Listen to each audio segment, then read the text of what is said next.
I say, why are you here? You are here because you've been called. There isn't one of us who is born that has not come from the mystery of the ether.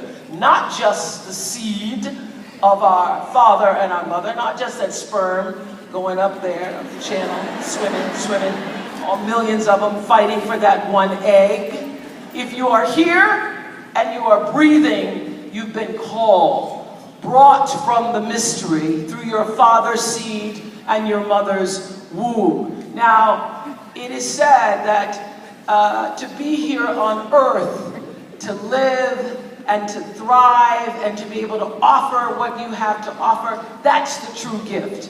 Everybody's been called. I got called through the Natchez Trace Parkway in Kosciuszko, Mississippi.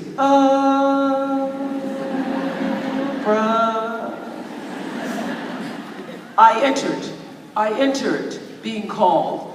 Born in 1954, conceived in the spring of 1953. That was the era of the poodle skirt. Remember that? Remember that?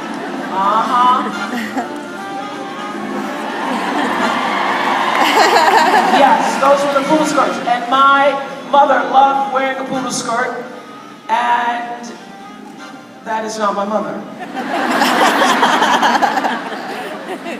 They were hand-me-downs from the lady that my grandmother worked for. And when I asked my father what was it that he saw in that poodle skirt, he said he wanted to see what was under there. Wanted to see what all that twirling was about. Simple as that. On the surface, it looks like I'm here because he wanted to see what was under there. Well, here's the truth. When I questioned my father about it, I said, you mean if she hadn't been wearing that poodle skirt on that day, I wouldn't be here today? Probably not. Probably not, he said. So I say, thank you, Lord, for the poodle skirt. And not, you know and I know, however you got here, everybody know your story about how you got here. You know that whatever the story is, it is not as happenstance as it appears to be. Life could not be that happenstance. So, or that carelessly planned. The truth is, there is a calling, and everybody's job is to figure out what it is you've been called to. So I started to hear that for myself at a very early age. I was about 3 years old. I didn't know. You're going to see 6 photos of me because we were poor and I only didn't have a camera.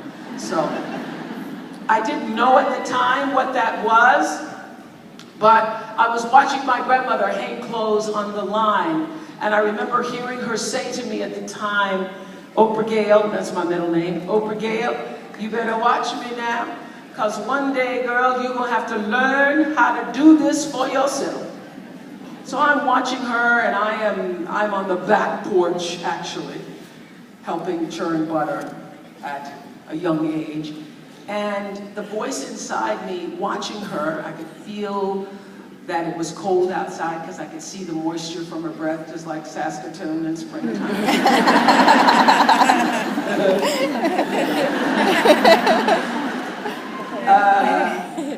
She says, you better watch me. And something inside me knew, I could feel it, because that's what it's a feeling that's so strong that it almost sounds like a voice. He said, no, I'm not.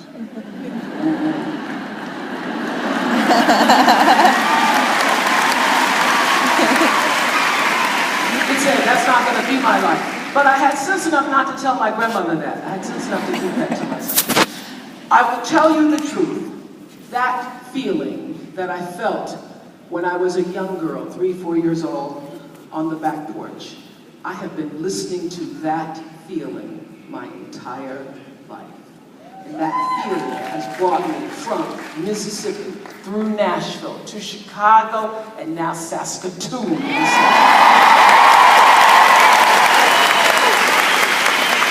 That feeling. And when I don't know what to do, I get still until I can feel it. or hear it, that feeling. I have been every decision, every business decision, everything I've ever done, I've been guided by that thing. People have lots of names for it. People call it instinct, they call it intuition, they call it the inner voice, some people call it the voice of God, I call it an emotional GPS system. Whatever you choose to call it, every person born to the planet Earth has that thing. Have you not felt it before?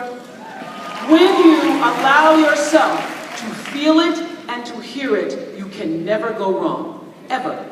It doesn't matter if you are looking for a pair of shoes, and you shouldn't even be buying the shoes if you got to ask. You like these? You like these? What do you think? What do you think? What do you think?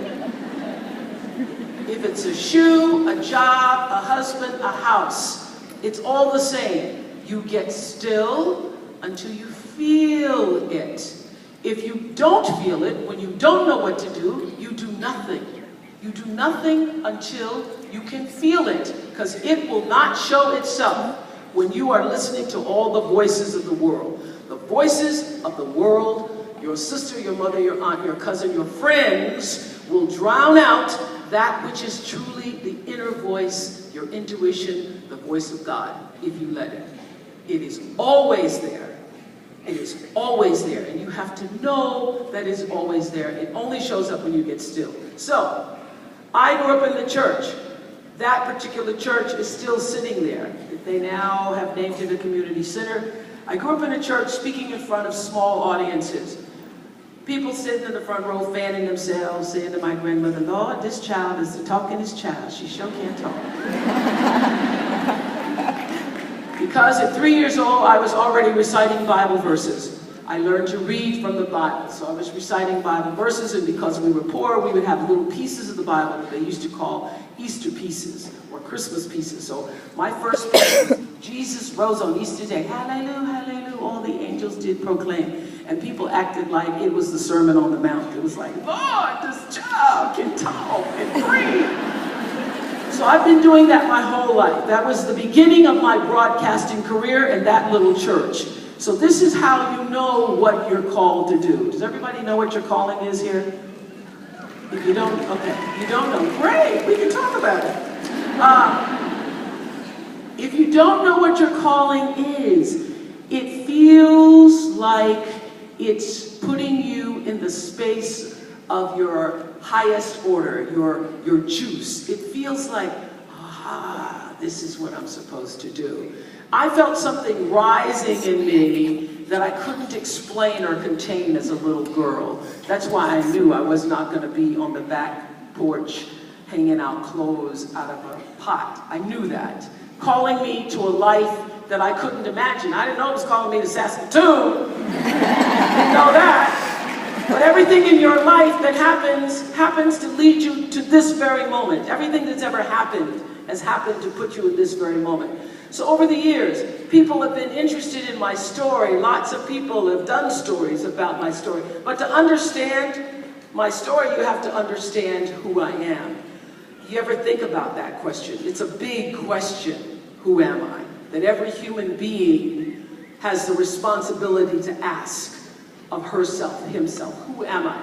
I didn't fully open that question up to myself to literally answer until last year, 18 months ago. Deepak Chopra and I were going to India, and he was doing an interview for the India Times and asked me. And I knew that the answer couldn't be, if I were to ask you right now, who are you? You would say, I'm a mother, I'm a wife, yes, yeah, I'm not a wife, but I would say I am a friend, and I was at the time a talk show host. I would say that. I knew he didn't want that answer. That's not the answer I'm looking for you either. So I thought about all the things that I do, because you just listed the things that you do. It's not who you are. Those are the roles that you play. And so I was thinking, okay, it's going to be a million times. What can I say? I finally thought about it and thought, I am a whisper on the breath of God. I'm a whisper on the breath of God. I thought about it. What am I? I am human. Yes, I'm human. Living within and through divine intelligence. And then I found this Bible verse that really spoke to me and reminded me, because I read the whole Bible when I was a child. Didn't remember all of it. But this Bible verse, Acts 17:28, that says, "In God I move and breathe and have my being." That best, I think, expresses how I feel about my relationship to the greater power that I call God. And I'm not talking about religion, because I think religion's great if you want to be religious. But I'm talking about all that is God. I'm talking about science. I'm talking about physics. I'm talking about metaphysics. I'm talking about the sun, the sky, the stars, the moon, the ocean, everything that is.